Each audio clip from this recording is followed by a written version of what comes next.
नमस्कार विद्यार्थी मित्रांनो, आज आपण पाळण्यातले पाय हा पाठ बघणार आहोत. ह्या पाठावर आधारित याचा पहिला भागाचं आपण बघणार आहोत. तर कृपया करून लक्ष द्या आणि आपण आता पाठायला सुरुवात करूया. तर पाळण्यातले पाय, पाळणा म्हणजे एक प्रकारचं जर हिंदीमध्ये बोलायला गेलं की झुला. तर त्यामधले पाय, पायाने पाव, पालने के पाव असे भी बोल सकते हम. तर पाळण्यातले पाय, आपण एक म्हण आहे मराठीत की लहान मुलांचे पाय म्हणजे पाळण्यातच लहान मुलांचे पाय दिसून येतात. म्हणजे त्याचं जो लक्षण आहे, पाय म्हणजे लक्षण, ते दिसून येतं. आपण बोलते ना, बचपन में ही इसके जो गुण है वो हमें नज़र आ जाते है, त्याला म्हणतात पाळण्यातले पाय. तर पाळण्यातले पाय म्हणजे जे काही जो महान लोक होऊन गेलेले आहे, त्यांचे जे गुण आहे ते बालपणीच त्यांच्या आईवडिलांना किंवा जो पारखी लोक आहे त्यांना दिसून येतात. म्हणून त्यांना ह्या धड्याचं नाव याच्यात दिलं आहे पाळण्यातले पाय. कारण की याच्यामध्ये जो महान सायंटिस्ट, वैज्ञानिक होता, तुम्हाला माहीत आहे न्यूटन, आयझॅक न्यूटन हे खूप मोठे सायंटिस्ट होते. तर त्यांनी जो शोध लावला, तर ते बालपणीच त्यांच्यामध्ये एक अशी एक वृत्ती होती की तेव्हाच काही लोकांनी असं म्हटलं की हा मोठा झाल्यानंतर काहीतरी विशेष असं काहीतरी करेल, एक्स्ट्रा ऑर्डिनरी काहीतरी असं काम करेल ज्याच्यामुळे पूर्ण जग याला ओळखेल. आणि असंच ते काहीतरी घडलं. त्याच्यामुळे तर काही मुलांचे असंच बाबतीत घडत असतात. तर त्याला म्हणतात पाळण्यातले पाय. तर सर्वात प्रथम आपण ह्या लेखकाबद्दल त्याचा परिचय बघणार. राजा मंगळवेढेकर यांचे नाव आहे. त्यांचा जन्म 1925ला झालेला आहे. ते बाल साहित्यकार होते, चरित्रकार आहे, कवी आहे. म्हणजे बाल साहित्यकार म्हणजे ते जो लहान मुलं आहे त्यांच्यासाठी साहित्य लिहितात, त्यांना गृहीत धरून ते साहित्य लिहितात, त्याच्यामुळे त्यांना बाल साहित्यकार म्हटलं गेलं आहे. चरित्रकार होते, म्हणजे जसं चरित्र लिहिते जसं गांधीजीचं वगैरे, त्यांना म्हणतात. कवी होते, म्हणजे खूप कविताही त्यांनी केलेल्या आहे.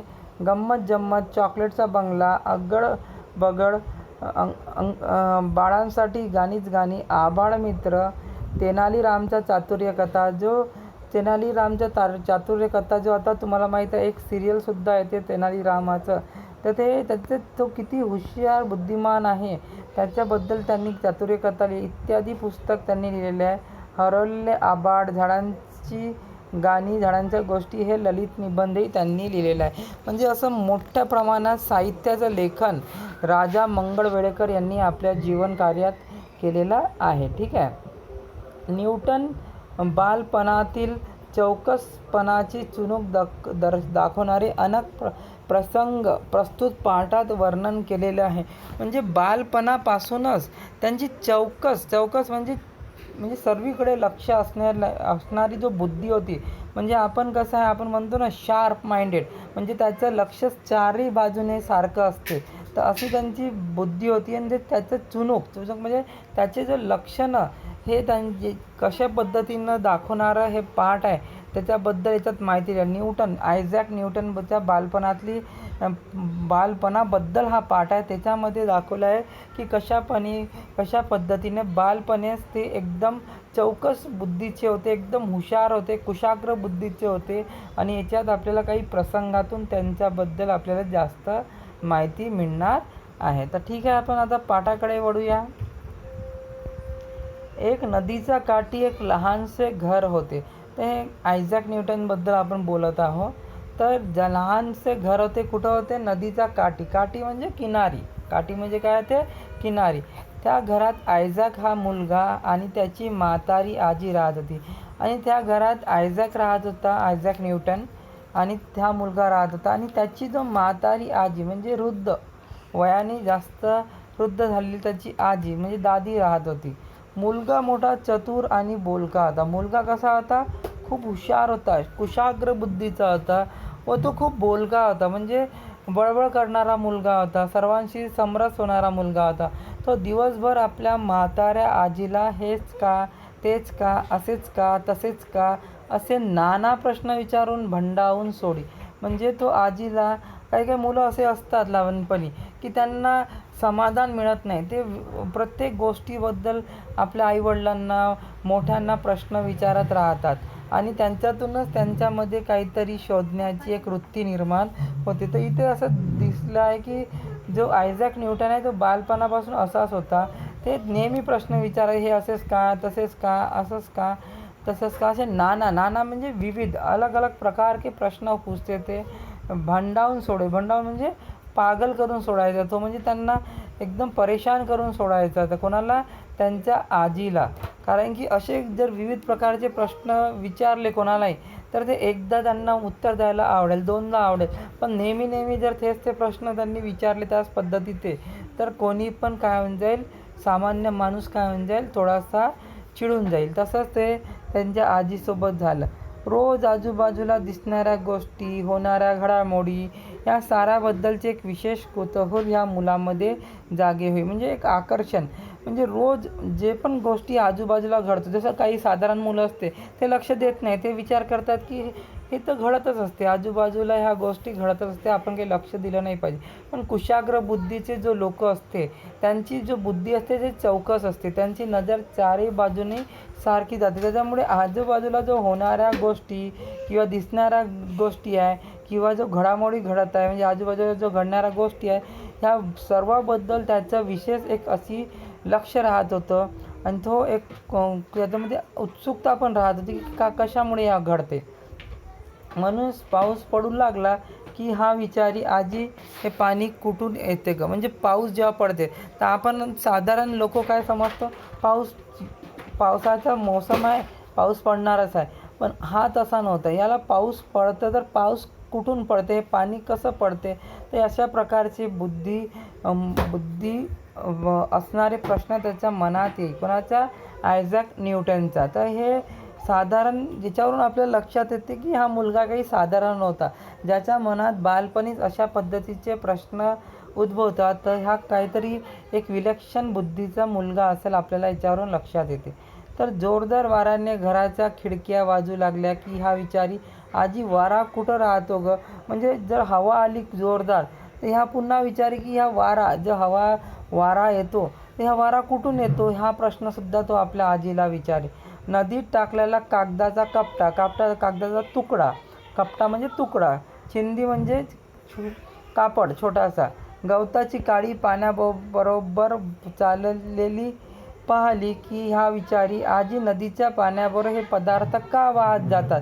म्हणजे नदीत जेव्हा आपण छोटासा कागदाचा तुकडा टाकला किंवा एखादा कपडा टाकला किंवा गवताची एखादी काडी टाकली हलकी, तर ते पाण्यात गेल्यानंतर तर तो विचारे आजीला की हे पाण्याबरोबर ये पानी इसको क्यों बहा कर लेके जाता है, मतलब पानी के साथ ये क्यों बह कर जाता है, का बरं है पानी सोबत वाहत जाते? तर म्हातारी आजी सांगता येईल तेवढे सांग, मतलब उसको जितना उससे बताना आता था उतना बताती थी. मतलब जेवढं तिला सांगता येईल तेवढे सांगत होती, पण कधी कधी तिलाही काही माहीत नसे. म्हणजे भरपूरदा आता तो ज्या बुद्धीचा होता तेवढ्याच बुद्धीची त्याची आजी असेल का? नाही. त्याच्यामुळे तिला काही प्रश्नाचे उत्तर कधी कधी येत नसे. अशा वेळी ते काही सांगणार त्याला, काहीतरी ती तरी काय सांगणार त्याला, म्हणजे वो भी क्या बताएगी उसको खुद को नहीं पता कि क्यों ये इस प्रकार से होता है. मग काहीतरी सांगून ते वेळ मारून नाही. फिर अपन क्या करते हैं बड़े लोग, अगर कुछ भी हमको आता नहीं तो हम क्या करते हैं, कुछ भी उसका झूठा मोटा उत्तर दे देते हैं और वो वक्त को टाल लेते हैं. उसी त्या प्रकारे तो वेळ मारून नाही, म्हणजे तो जो वक्त है उसको निकाल लेते. तर कधी गप्प बसून रहे, तो कभी कभी वो एकदम चुपचाप बैठी रहती थी. तो उसके प्रश्न से वो साधी जो मातारी थी, जो बुढ़िया थी, वो चुपचाप रहती थी. पण ह्या मुलाला मात्र चैन पडत नसे. पण उसको कोई चैन नाही आता. हो, त्याचं मन नेहमी अस्वस्थ राहायचं. काही ना काही त्याच्या मनात प्रश्नांचे एक भारूड उभं राहायचं. त्याच्या शंकेचे बरोबर उत्तर मिळाल्याशिवाय त्याला समाधान लाभत नाही. अगर उसको उसके मन में जो आया, जो डाउट था, उसके बारे में अगर सही से जवाब नहीं मिलता था तो काफ़ी निराश होता था. वो उसको ढूंढने में लगा रहता था, उसको समाधान नहीं मिलता था. फिर वो क्या करता था, त्यासाठी तो मग शेजारा पाजाराकडे जाऊन प्रश्न विचारत बसे. कधी कधी तासनतास आभाळाकडे, मतलब आकाश की तरफ टक लावून बघत असे, तर कधी कधी नदी किनारे तानबुक विसरून जाए. फिर वो जब भी उसको उसका जवाब नहीं मिलता था तो उसके आस पड़ोस में जाकर उसके बारे में पूछा करता था. कभी कभी आकाश के सामने जो देखता रहता था कि ये क्यों ऐसी हो रहा है. नहीं तो कभी कभी नदी किनारे जाकर बैठ जाता था। उसको भूख प्यास लगती नहीं थी, उसके दिमाग में सिर्फ वही वही मतलब ख्याल आते रहते ते, म्हणजे त्याच्या मनात तेच चालत राहायचं की हे असं का, ते तसं का, आणि त्याच्यामुळे त्याला भूक ताण लागत नसे. म्हणजे ज्यांना काहीतरी घडवायचं आहे, ज्यांना काहीतरी आपल्याला ह्या समाजासाठी काहीतरी करायचं आहे, ह्या दुनियात काहीतरी आपण आलो आहे तर याच्यातून काहीतरी मिळवायचं आहे, त्यांना तहान भूक अशी लागत नाही. एक दिवशी तो असाच खडकावर म्हणजे दगडावर नदीच्या पाण्यात पाय सोडून बसला होता. म्हणजे नदी में पैर, म्हणजे पाण्यात त्यांनी पाय सोडून दिले आणि एका दगडावर तो बसला होता. घरात म्हातारी आजी जात्यावर धान्य दळत होती. जाता म्हणजे पहिल्याच्या काळातील चक्की. जुन्या काळात तशी इलेक्ट्रिक चक्की नव्हती. आपल्याला हातानेच जात्यावर चक्कीवर दळावं लागत होतं. तर जात्याचा घरघर आवाज ऐकू येत होता आणि जेव्हा ते आपण हाताने फिरवत होतो तर त्या चक्कीचा घरघर असा आवाज ऐकू येत होता. मुलाने कान त्या फिरत्या जात्याच्या आवाजाकडे आणि डोळे वाहत्या पाण्याकडे होते. म्हणजे त्याचे जो कान होते आयझॅक न्यूटनचे, ते त्या जात्याच्या आवाजाकडे होते. जो घरघर आवाज होता त्याच्याकडे त्याचे कान होते आणि डोळे कुठं होते, पाण्याकडे लागलेले होते. म्हणजे तुम्ही बघितलं तो कुशाग्र बुद्धी होता. त्याच्याकडे एकाकडे त्याचं लक्ष नव्हतं, त्यांचे दोन्हीकडे. कानाने तो ऐकत होता आणि डोळ्यांनी तो काहीतरी बघत होता. चटकन त्याच्या मनात आले की हे पाणी दगड गोट्यांनाही आपल्याबरोबर वाहून नेत असते. एवढी शक्ती जर ह्या वाहत्या पाण्यात आहे तर मग याच्यातून काही काम का करून घेऊ नये. म्हणजे फिर उसके दिमाग में एकदम ख्याल आया कि पानी में इतनी ताकत है कि ये जो छोटे छोटे जो पत्थर है इसको बहा कर लेके जाता है अपनी ताकत से, तो इससे हम और कुछ काम क्यों ना ले सके. जब इसमें इतनी ताकत है पानी में तो इससे और कुछ काम क्यों ना लिया जाए. म्हणजे याच्यापासून आणखी काही काम का नाही घेतलं जाय. जेव्हा ते तिथे असलेल्या दगडांना खेचून नेऊ शकते तर तो आणखी काहीतरी कामसुद्धा करू शकते असं त्याच्या मनात आलं. ठरलेच म्हणजे नक्की झाले. मनाशी निर्णय पक्का झाला. मनाशी निर्णय काय झाला, पक्का झाला. तो उठला, घरी गेला. त्यांनी आपली पुरचुंडी काढली. पुरचुंडी म्हणजे एक अशी गठरी ज्याच्यात आपण पैसे वगैरे जमा करतो. आणि त्याचा निर्णय ठरला होता. आजीने वेळोवेळी खाऊसाठी दिलेले पैसे काटकसरीने खर्च करून त्यांनी ही पूंजी जमा केली. मतलब हमको जो बड़े लोग पैसे देते खाऊ के लिए जो देते, उसने बड़े बचा कर रखे थे और बड़े ही काटकसरीने मतलब बचत करके उसने वो पैसे खर्च किए थे. त्या पैशातून त्याने काही वस्तू खरेदी केल्या. उससे कुछ चीज़ें खरीदे. नदी किनारे खडकावर बसून त्याने एक चक्र तयार केले. एक चक्र तुम्ही बघितले असे गोल असते, असं असते चक्र, ते त्याने तयार केले. ते चक्र एक सळईला जोडले. सळई म्हणजे लोह की रॉड से उसने उसको जोडलं त्या सळईने त्या चक्राला. पाण्याच्या जोराने चक्र फिरेल अशा रीतीने तो चक्र त्यांनी प्रवाहाजवळ बसवली. और ते चक्र आहे जिथून ते पाणीचा प्रवाह जाते, म्हणजे जो पानी का बहाव बहुत तेज़ी से जाता है, वहाँ पर उसने वो चक्र क्या कर दिया, फिट कर दिया. पाण्याच्या प्रवाहाने चक्र फिरू लागले और फिर पानी जैसे जैसे बहता था वो चक्र गोल गोल घूमने लगता था. तशी सड़ई फिरू लागली आणि वैसी ही और लोहे का रॉड भी घूमने लगता था. फिरते चक्र पाहून त्या मुलाला एवढा आनंद झाला की तो धावतच घरी आजीकडे गेला आणि म्हणाला, आजी माझे फिरते चक्र बघायला चल. मतलब उसने जब पहला एक्सपेरिमेंट किया, पहली खोज की, तो उसको बड़ा आनंद हुआ. कोणी पण मुलगा जो पहिल्यांदा काहीतरी शोध करेल त्याला आनंद होणारच आहे आणि तसाच आनंद त्याला झाला.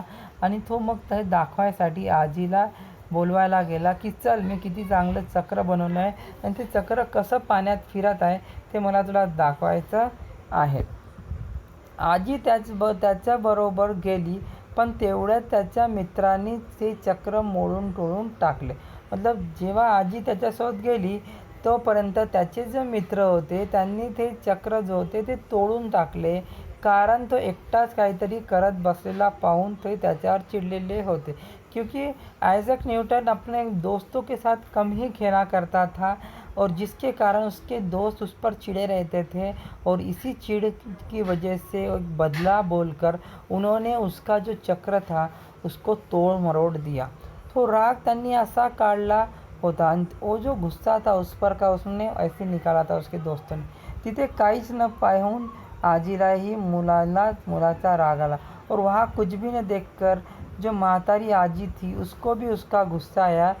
त्याचे असले तरेवाइक मतलब बोलने, मतलब इसी प्रकार का उसका बोलना, झट से कुछ भी बोलना न वागना तिला पसंद नव्हते। म्हणजे अपन फट से कुछ भी बोल देते हैं, मन में विचार न करते कुछ भी बोलते हैं, तर ये उसे पसंद नाही था। शेवटी मुलाने नीट शिका सवरावे म्हणून तिने त्याला दुसऱ्या एका गावाच्या शाळेत टाकले।